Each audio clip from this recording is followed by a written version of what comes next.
का फिर से स्वागत है मेरे चैनल पे। आज हम 2016 के नेट के क्वेश्चन को सॉल्व करेंगे और कोशिश करेंगे कि जल्दी से जल्दी सारे के सारे क्वेश्चन सॉल्व हो जाएं और ताकि आपकी तैयारी अच्छे से हो जाए। तो बगैर कोई टाइम वेस्ट किए चलिए स्टार्ट करते हैं कॉन्फिडेंट लर्निंग।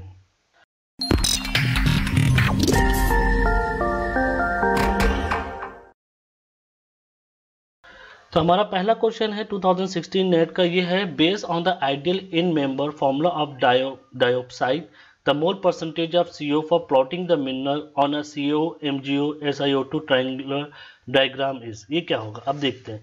पहले तो आप समझ लीजिए कि ये आपको ये इक्वेशन दिया गया है, उसमें फिर क्या करना है, हमको यहाँ पे डायोप्साइड का फॉर्मूला पता होना चाहिए। डायोप्साइड का फॉर्मूला नहीं पता होगा तो हम इसको नहीं कर पाएंगे।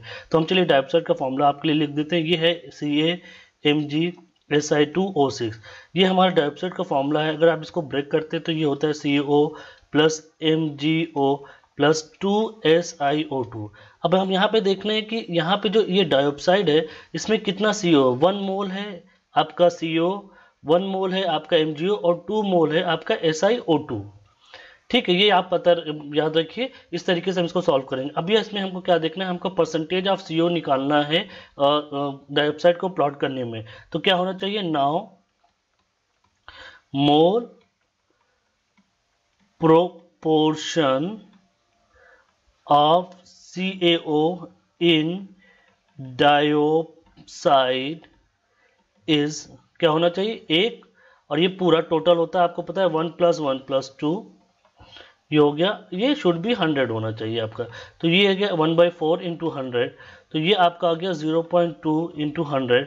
इसका मतलब ये कितना होना चाहिए, 25% होना चाहिए CO to plot diopside in this triangular diagram. तो इस तरीके से हम निकालते हैं इसमें। अगर इसमें आपको MgO का परसेंटेज बोला होता तो भी 25 होता। जब SiO2 का आता तो इस एक की जगह पे आपको यहाँ पे 2 रखना पड़ता। चलिए moving to the next question. Next question हमारे सेडिमेंटोलॉजी से रिलेटेड है। ये बहुत ही इजी क्वेश्चन है। अगर आपको ये फॉर्मूला याद हो तो ये आप आराम से कर लेंगे। चलिए क्वेश्चन पहले पढ़ लेते हैं। The 5 value of a sediment particle having 4 meter diameter is. हमको 5 वैल्यू निकालनी है और डायमीटर 4 mm दिया गया है। इसका डायरेक्ट फॉर्मूला होता है 5 = -log D⁻²। ये आपका वुडन वेंटवर्थ स्केल है और ये क्रम्बलिन 5 का फॉर्मूला है। इसको अगर आप और सिंप्लीफाई करते हैं तो D = -2⁵ हो जाता है। अब चलिए इसको आप सॉल्व करिए। 5 की वैल्यू हमको निकालनी है, तो कैसे निकालेंगे देखते हैं। यहाँ पे आपको 5 = -log, यह आपको डायमीटर 4 दिया गया, बेस 2 है यहाँ पे, -log 2⁻², ये 2 हो गया। इसको आप सॉल्व करते हैं -2 log 2⁻²। अब बेस 2 अगर बेस दोनों सेम होते हैं तो इसकी वैल्यू 1 होती है। तो 5 की वैल्यू आपकी आ गई -2। ये बहुत सिंपल सा था, इसमें कुछ नहीं करना था। तो 5 की वैल्यू -2 आ गई। ये फॉर्मूला को आप याद कर लीजिए, इससे आपको 1-2 क्वेश्चन नेट के जैम में मिल जाते हैं। चलिए moving to the next question. Next question क्या कहता है, the calcite quartz wollastonite and CO2 fluid were present in the equilibrium during the formation of calcilicate rock in chemical system CaO SiO2 the degree of freedom of this assemblage is। ये क्या होगा, देखिए इसमें आपको degree of freedom पूछा गया है, freedom पूछा गया है। इसमें और कुछ नहीं बोला गया। तो हम फेज रूल का नॉर्मल फॉर्मूला जो होता है वो लगाएंगे, P + F = C+2 वाला लगाएंगे, जहां पे आपको पता है P क्या होता है, फेज होता है, F आपका डिग्री ऑफ फ्रीडम होता है, C कंपोनेंट होता है, और ये 2 आपका आता है जब टेम्परेचर और प्रेशर की बात करते हैं। तो यहाँ पे हम देखना पड़ेगा हमको कि P की वैल्यू क्या होगी, F तो हमको निकालना ही है, और कंपोनेंट की वैल्यू क्या होगी। आपको पता है फेज यहाँ पे कितने हैं। चलिए पहले हम फेज की बात कर लेते हैं। फेज यहाँ पे कितने हैं, फेज देखिए आपका क्या है, Ca कैल्साइट है, आपका क्वार्ट्ज है, वोलास्टोनाइट है, प्लस CO2 फ्लूइड भी है, ये याद रखिएगा आपका। तो इसका मतलब हमारा फेज कितना होगा, 1 + 1 + 1 + 1 = 4। अब हम कंपोनेंट की बात कर लेते हैं। तो कंपोनेंट तो आपको दिख ही रहा है कि कितने कंपोनेंट है, 1 2 and 3। तो 3 कंपोनेंट है यहाँ पे, आपको ये 3 कंपोनेंट दिए गए हैं, CaO SiO2 और CO2, ये 3 कंपोनेंट दिए गए। तो इस हिसाब से अगर हम P + F = C+2 निकालते हैं तो बहुत सिंपल से हम निकाल सकते हैं। 4 + F = C आपका 3 हो गया, +2 हो गया, तो F आपका आ गया 1। बहुत सिंपल था, कुछ नहीं करना था। देखिए थोड़ा सा आपको याद रखना पड़ेगा, फेज और कंपोनेंट में। फेज आपका डिफाइन करने का टर्म होता है, कंपोनेंट आपके मतलब उस जो आप जिस सिस्टम की बात करें उसमें कितने कंपोनेंट है। इसको थोड़ा डिटेल से आप विंटर में भी पढ़ सकते हैं, तो विंटर की बुक हो तो उससे पढ़ लीजिए, या बेस्ट की बुक से पढ़ लीजिए। तो थोड़ा सा अगर इसको क्लियर कर लेते हैं तो नेट के आपके जो जैम में नेट के क्वेश्चन है वो अच्छे से आप लगा सकते हैं। Now moving to the next question. Next question हमारा कहता है weight of 10 centimeter cube medium grain sandstone block with 20% velocity porosity in dry state is 26 gram. The density of the block when fully saturated with water is, हमें यहाँ पे density निकालना है। ये soil mechanics का आपका अप्लाइड जियोलॉजी का question है। तो चलिए देखते हैं इसको कैसे निकालेंगे। पहले आपको क्या दिया गया कि volume of the sandstone, sandstone का वॉल्यूम कितना दिया गया आपको, पहले वो देखिए 10 सेंटीमीटर क्यूब दिया गया। फिर उसके बाद क्या दिया गया, पोरोसिटी दी गई आपको, porosity of the block. Block की पोरोसिटी का मतलब क्या है आप समझ लीजिए, यहाँ पे ये 20% है, इसका मतलब 0.20, इसका मतलब इतने इसमें इतनी खाली जगह है कि इसमें 0.2 आपका वाटर आ सकता है। उसके बाद देयरफॉर फिर क्या हो सकता है कि वॉल्यूम ऑफ वॉइड्स, या फिर इसको हम कह सकते हैं वॉल्यूम ऑफ पोर स्पेसेस कितना होगा, कितना होगा। देखिए आप वॉल्यूम ऑफ सैंडस्टोन तो वॉल्यूम इतना है, पोरोसिटी इतनी दी गई, तो वॉल्यूम ऑफ वॉइड्स कितना हो जाएगा आप देखिए, porosity into volume of block. तो वॉल्यूम ऑफ ब्लॉक का मतलब कितना होगा यहाँ पे आपका 0.2, ये जो आपको सैंडस्टोन ब्लॉक दिया गया ये 10, तो ये आपका हो गया 2 सेंटीमीटर क्यूब, ये वॉल्यूम ऑफ द वॉइड्स हो गया आपका। नाउ अब हमको क्या करना है, sandstone block will contain 2 centimetre cube of water. जैसे कि हमने आपको बताया कि जितना वाइड्स होगा उतना ही उसमें पानी जा सकता है व्हेन फुली सैचुरेटेड। जब फुली सैचुरेटेड होगा तो जितना पोर स्पेस होगा उतना ही वाटर जाएगा, तो हमारे पास पोर स्पेस की वॉल्यूम कितना है 2 सेंटीमीटर क्यूब होगा। तो इससे क्या इंप्लाइज होता है, therefore mass of sandstone block in fully saturated condition क्या होना चाहिए, mass in dry state plus mass of water. तो कितना हो गया आपका, मास आपका कितना दिया 26 प्लस वाटर का कितना जो आप निकालेंगे ये 2, ये हो गया 28 सेंटीमीटर क्यूब। मतलब टोटल मास की बात यहाँ पे कर रहे हैं जब फुल्ली ड्राई हो जाएगा। देखिए अभी यहाँ पे आपको ड्राई स्टेट में वाटर दिया गया है, फिर उसके अंदर आपने पानी भी मिला दिया जो कि आपका 2 सेंटीमीटर क्यूब का वॉल्यूम का है, तो अभी टोटल मास कितना हो जाएगा यहाँ पे आपका 28 ग्राम हो जाएगा। अब देखिए हम आगे बढ़ते हैं, अब इसको और हमको क्या सॉल्व करना है उसको भी देखते हैं हम। यहाँ पे ये तो हमने निकाल लिया फुल्ली सैचुरेटेड कंडीशन में क्या मास होगा वो निकाल लिया, तो अब एकदम बहुत सिंपल से हो गया। अब हमको डेंसिटी निकालनी है, डेंसिटी कितना होगा, मास अपॉन वॉल्यूम। तो मास हमने कितना निकाला 28, वॉल्यूम कितना है, volume of the sandstone block कितना दिया गया 10 सेंटीमीटर क्यूब, तो ये 10 हो गया, तो ये हो गया आपका 2.8 ग्राम पर सेंटीमीटर क्यूब। तो ये आपका आंसर होगा, इस तरीके से निकालना है। आप यहाँ पे ये समझिए कि आपको ड्राई स्टेट में जो मास दिया गया था, आपको वेट स्टेट में मास कितना होगा वो निकालना था। वो हमने कैसे निकाला, ये यहाँ से निकाला आपका, ये जो आपको ये दिया गया है कि वॉल्यूम ऑफ द वर्ड्स में कितना होगा, तो इतना 2 सेंटीमीटर क्यूब आपका वाटर फुली सैचुरेटेड हो जाएगा, और ये आपका इतना ही ग्राम भी होगा आपका। क्यों होगा, क्योंकि जो वॉल्यूम ये आपका वॉल्यूम हो गया, वॉल्यूम ऑफ वाटर, और डेंसिटी आपको पता है density of water is equal to 1 gram per centimeter. तो इसको अगर आप मल्टीप्लाई करते हैं वॉल्यूम ऑफ वाटर से तो ये आपको मास दे देगा, या डिवाइड करते हैं तो आपको ये मास दे देगा, इसीलिए हमने डायरेक्टली यहाँ पे मास की वैल्यू 2 रखी हुई है। चलिए moving to the next question, ये बहुत ही इंटरेस्टिंग क्वेश्चन है, इसको थोड़ा ध्यान से देखिएगा।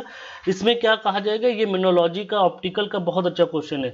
चलिए इसको हम आगे देखते हैं कि इसको सॉल्व कैसे करते हैं। इसमें आपकी जो आपने हाई स्कूल में मैथमेटिक्स पढ़ी होगी वो भी इसमें यहाँ पे लगाना पड़ेगा हमको।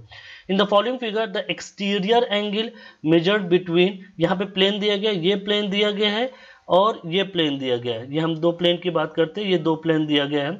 इन दोनों के बीच में जो एक्सटीरियर एंगल है वो दिया गया है, कितना दिया गया है आपको 40 degree. The interior angle between, अब देखिए ये जो 0 0 है और इन दोनों के बीच में ये जो इंटीरियर एंगल है, अब एक्सटीरियर एंगल की बात करें तो ये हमको दिया गया है 40 डिग्री, ठीक है, ये आपको दिया गया है 40 डिग्री। अब आपको ये ये कितना होगा, ये कितना होगा, ये देखिए ये 90 डिग्री, ये 90 डिग्री, ये कितना होगा, ये हम धीरे धीरे एक एक करके निकालते हैं। इसको अगर हम x1 कर दे, इसको हम x2 कर दे, और इसको हम x3 कर दे, इसको x4 कर दे और इसको x5 कर देते हैं, जबकि ये 90 डिग्री है, ये भी आपका 90 डिग्री है और ये भी आपका 90 डिग्री, ये याद रखिएगा।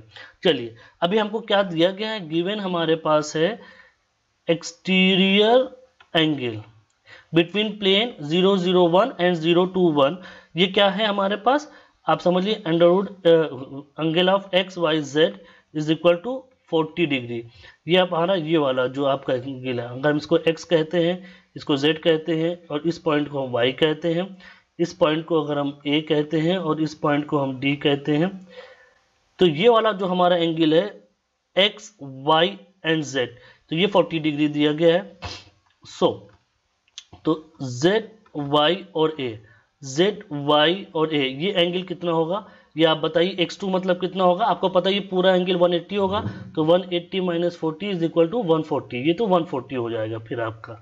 अब देखिए यहाँ पे एक थ्योरम क्या है कि आपको यहाँ पे मैं दिखा दूं कि अगर पेंटागन होता है आपका, यहाँ पे देखिए ये फॉर्मूला लिखा है, एनी पॉलीगॉन के लिए n आपकी जो भी वैल्यू हो उसके लिए जो आपकी एंगल होते हैं इस तरीके से सम ऑफ द एंगल्स आपका, जैसे अगर कोई भी फेस बनाते हैं तो इसमें जो इंटीरियर एंगल का जो सम होता है वो इसके हिसाब से निकाला जाता है। जैसे ट्रायंगल का तीनों एंगल का आपका सम होता है 180 डिग्री, क्वाड्रिलेटरल का 360 होता है, पेंटागन का 540 होता है। यहाँ पे आपको पेंटागन दिख रहा है, देखिए 1 2 3 4 5 साइड्स है, तो पेंटागन का जो एंगल होना चाहिए सबका सम आपका x2 plus x3 plus x4 plus x5 is equal to 540 होना चाहिए। अभी आपको पता है x1 कितना है, आपको ऑलरेडी यहाँ पे 90 डिग्री है, ये बना हुआ है, इसमें कुछ नहीं किया। x2 हमने निकाल लिया 140 डिग्री, x3 हमको निकालना है तो हमने इसको x कैपिटल कर दिया और फिर हमको ये x निकालना है, तो x4 हमारा ऑलरेडी 90 डिग्री है और x5 भी 90 डिग्री है, ये 540 हो गया। तो यहाँ पे आप देखेंगे तो x is equal to 540 minus आपका 140 प्लस 270, इसको अगर आप सॉल्व करते हैं तो आपको x की वैल्यू 130 आएगी। आप सॉल्व करके देख लिएगा, नहीं होता है तो हमको बताइएगा, हम जैसे हमारे हमेशा बोलते हैं, बट किसी ने मैसेज नहीं किया। अगर शीट चाहिए आपको, आंसर शीट, तो मैं आपको आराम से दे सकता हूँ, मुझे कोई दिक्कत नहीं है। इस तरीके से हम क्वेश्चन को सॉल्व करके आंसर लाते हैं, इसमें कोई बहुत बड़ी चीज़ नहीं थी, बस आपको सिर्फ मैथमेटिक्स ही करना था और बाकी ये प्लेन दिया था, सिंपल डायग्राम से आपको बनाना था।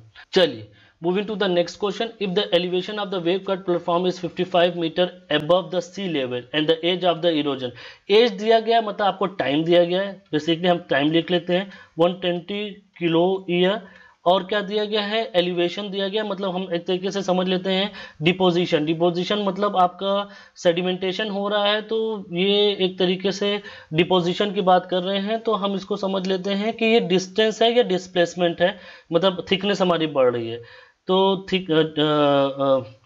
इसको हम डिपोजिशन की बात करते हैं। तो ये हमारे पास हो गया 55 मीटर, मतलब इतना डिपोजिशन हुआ है और इतना इरोजन होना इरोजन के बाद। तो हमको क्या निकालना है, rate of uplift. Rate of uplift बहुत ही सिंपल सा फॉर्मूला हम यहाँ पे लगा सकते हैं, कितना आपका अपलिफ्ट हुआ है और कितने समय में हुआ है, 120 किलो ईयर में हुआ है। चलिए ये आपका मीटर में है, तो इसको भी हमको पता है किसमें हम लाना है, हमको देखिए मिली मीटर पर किलो ईयर में ही लाना है, तो इसको आप सॉल्व करिए, इसको डिवाइड करेंगे तो आपको आएगा 0.4583 किलो ईयर, और इसको अगर हमको कितने प्लेस तक लाना है, 2 प्लेस तक लाना है, तो 0.45 या 46 बिलियन पर किलो ईयर। बस कुछ नहीं करना था, आपको डिस्टेंस दिया हुआ था, मतलब डिस्टेंस या डिस्प्लेसमेंट जो भी कहे कि अपलिफ्ट हो रहा है और इरोजन हो रहा है, तो इतने में इतना इरोजन हुआ तो कितना रेट होगा, रेट हमने निकाल लिया इस सिंपल सा हमारा वेलोसिटी के फॉर्मूले से, डिस्प्लेसमेंट अपॉन टाइम वाले से। चलिए moving to the next question, a foliation plane has a strike 0.25 degree and 60 degree easterly dip. Easterly dip मतलब ईस्ट की तरफ डिप कर रहा है। अब वहाँ पे लिनिएशन भी है, on this foliation place has a rake, जो पिच है उसकी, मतलब वो प्लेन से 90 डिग्री बना रहा है, इसकी जो डायरेक्शन हमको 90 डिग्री इसकी डायरेक्शन निकालनी। चलिए इसको हम एक ग्राफ से समझते हैं। देखिए यहाँ पे हमको फोलिएशन, ये अगर ये फोलिएशन हम मान लेते हैं तो फोलिएशन हमको दिया गया है, स्ट्राइक उसकी 0.25 डिग्री दी गई है और डिप 60 डिग्री ईस्टर्ली दी गई है। ईस्टर्ली का मतलब क्या हुआ, डिप आपका 90 डिग्री हो गया अगर हम ईस्ट की बात करें। और यहाँ पे देखिए आपको पता है जो डिप होती है वो परपेंडिकुलर टू द स्ट्राइक होती है, तो यहाँ पे आपको ईस्ट दिया गया है, तो इसकी डायरेक्शन क्या होगी, इसमें आपको 25 प्लस 90 करना पड़ेगा जो कि होगा 115। यहाँ पे जैसे हमने लिखा है foliation plane has a strike 025 degree and 60 degree easterly dip that implies that the foliation plane is dipping with an amount of 105 degree. जो अमाउंट होगा यहाँ पे 60 डिग्री ईस्ट लिखा हुआ है, ये आपका डिप अमाउंट हो गया, और ये डिप डायरेक्शन कितना हो गया आपका, अगर हम इसको कन्वर्ट करते हैं तो 115 डिग्री हमको मिल गया ईस्टर्ली की जगह पे। So strike 025 dip amount 60 degree and dip direction 115 degree हमने निकाल लिया। अब यहाँ पे हमको सब कुछ मिल गया, यहाँ पे हमको 25 डिग्री भी मिल गया, डिप अमाउंट और डिप डायरेक्शन 115।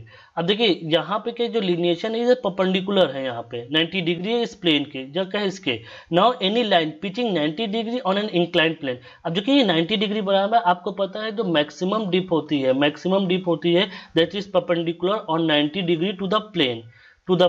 इसका मतलब ये जो होगा ये आपका क्या होगा, प्लेन के 90 डिग्री है, इसका मतलब क्या हुआ of the plane and therefore should have a plunge amount equal to the true dip of the plane. ये true dip of the plane के होना चाहिए। अब इसका और इसका क्या रिलेशन होगा, so plunge direction of the mineral foliation in whole circle, ये 90 डिग्री होना चाहिए। होल सर्किल में कितना होगा, ये इसके पैरेलल हो जाएगा क्योंकि ये भी आपका उसी प्लेन में है और ये भी इस प्लेन में है, तो ये आपका जो डायरेक्शन ऑफ द प्लेन होगा ये 115 डिग्री होगा। तो सिंपली कुछ नहीं करना था, यहाँ पे बस आपको थोड़ा सा हिंट था कि ये जो ईस्टर्ली डिपिंग है 60 डिग्री, इसका अमाउंट निकालते हैं और ये 90 डिग्री बना रहा है, उस प्लेन में वो 90 डिग्री बना रहा है, इसका मतलब उस प्लेन के परपेंडिकुलर है। ये जो फोलिएशन का जो प्लेन है उसी के पैरेलल हो जाएगा और ये 90 डिग्री है तो ये ट्रू डिप होगी, और इससे हमने डिप निकाल ली। कितनी डिप निकाली प्लेन की, 150 डिग्री। इसका मतलब ये डिप और इसका डिप डायरेक्शन दोनों सेम होना चाहिए क्योंकि ये 90 डिग्री डिप है, तो इसीलिए हमारा आंसर 115 होगा। ओके, चलिए moving to the next question. Two outcrop on 1:25,000 map are 20 centimeter apart. ये बहुत ही सिंपल क्वेश्चन है, इसका क्या मतलब है हम चलिए देखते हैं। इसका सिंपल सा मतलब है, अगर किसी टोपोशीट में ये स्केल लिखी हो तो इसका मतलब होता है कि 1 centimeter on map is equal to 25 centimeter on ground. अब देखिए 1 सेंटीमीटर मैप, अब इसको हम थोड़ा सॉल्व करते हैं, सेंटीमीटर को किलोमीटर में कन्वर्ट करते हैं, इसको करते हैं तो आपको मिलता है 0.25 किलोमीटर। इसका मतलब अब यहाँ पे क्या क्या मैप में 12 सेंटीमीटर डिस्टेंस पे है तो ग्राउंड में कितना होगा। अब देखिए 1 सेंटीमीटर जो मैप में है वो 0.25 किलोमीटर ग्राउंड पे है, तो इसी तरह निकालिए 12 सेंटीमीटर मैप में कितना होगा, 3 किलोमीटर होगा। बहुत सिंपल सा था, इसमें कुछ करना ही नहीं था हमको। चलिए moving to the next question. Fine muds are deposited at a rate of 1 centimeter per 1000 year assuming constant sediment. यहाँ सेडिमेंटेशन कांस्टेंट, इसका मतलब कोई भी फ्लक्चुएशन नहीं हो रहा, कुछ नहीं हो रहा कि हर 100 ईयर पे 100 साल में 1 सेंटीमीटर डिपोजिशन होता है, ये कह रहे हैं। अगर 1 किलोमीटर थिक सीक्वेंस डिपॉजिट करना हो तो कितना साल लगेगा। तो 1 सेंट आपको यहाँ पे दिया गया सब कुछ, यहाँ पे देख लेते हैं कि 1 सेंटीमीटर डिपॉजिट होने में 1000 साल लग रहा है, तो 10⁵ सेंटीमीटर करने में कितना लगेगा, ये आपका सीक्वेंस था करने का, ये आप देख लीजिए। आपको 100 मिलियन ईयर्स लगेंगे। इस तरीके से आप सॉल्व कर सकते हैं, कोई भी नहीं ना, सिंपल मैथमेटिक्स है, इससे ज़्यादा और कुछ भी नहीं है इसमें। 1 नंबर के ये हमारा लास्ट क्वेश्चन है, इसमें क्या कह रहा है ये देखते हैं।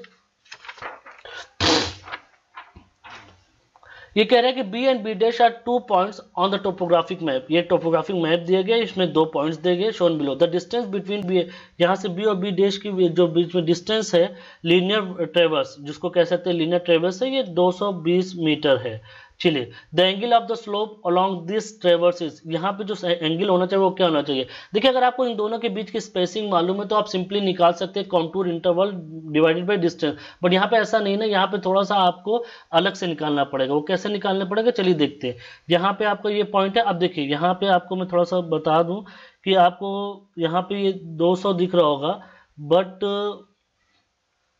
जहां पे आपका बी पॉइंट है, ये जो बी पॉइंट है आपका, ये आपका 200 पे है, और ये जो बी डैश पॉइंट है वो 200 मीटर पे, और जो बी है आपका ये 120 मीटर पे, ये याद रखिएगा। चलिए कैसे सॉल्व करना है देखते हैं। यहाँ पे देखिए एक ट्राइंगल बनाया हमने, बी डैश आपका जो है वो 200 मीटर पे, और जो बी है आपका वो आपका 120 मीटर पे। अब यहाँ से यहाँ तक की जो डिस्टेंस दी गई है ये आपको 220 मीटर दी गई है।